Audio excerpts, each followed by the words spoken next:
Hi friends, this is Misha Schuler. I wanted to just let you know a couple of details about measles so that you can stay happy and healthy and also keep our community safe. So measles has a 10 to 12 day incubation period, and people often begin to be contagious at day 5 and they might not realize it.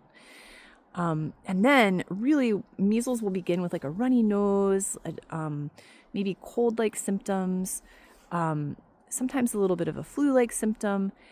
And then there's usually a spike in fever up to quite high, 104 degrees or so.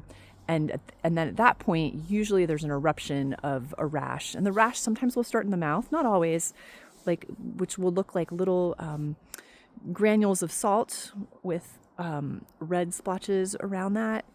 And then on the skin, it will eventually look blotchy, but it will start with individual sort of splotches that then merge together to look like big patches of rash.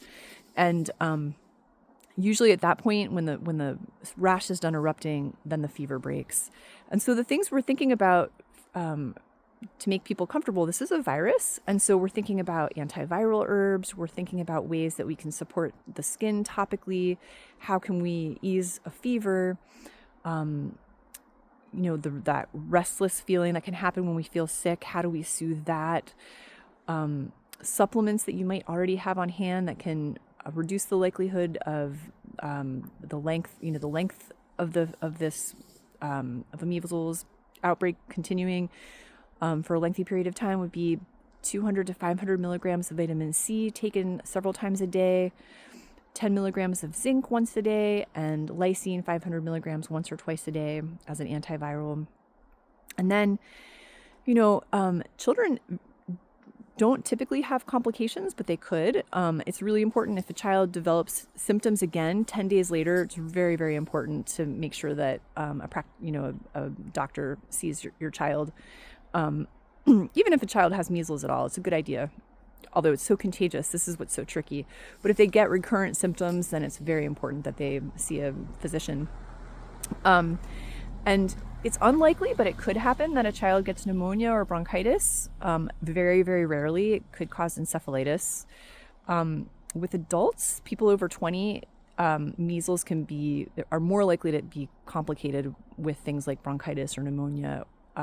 Again, encephalitis is rare, but that is a possibility.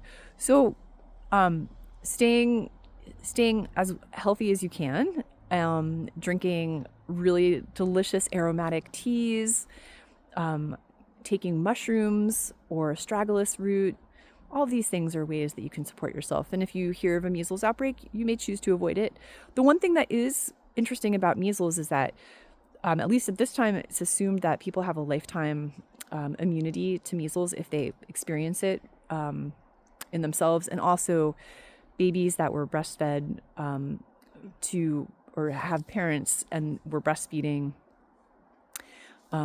If the mother had immunization to measles, then the baby also gets that immunity for the first 6 months of life. So that's really good, because that's really the time when measles can be particularly impactful, harder to recover from at that age. So I hope that this is helpful, and thanks for watching and listening. All right, bye now.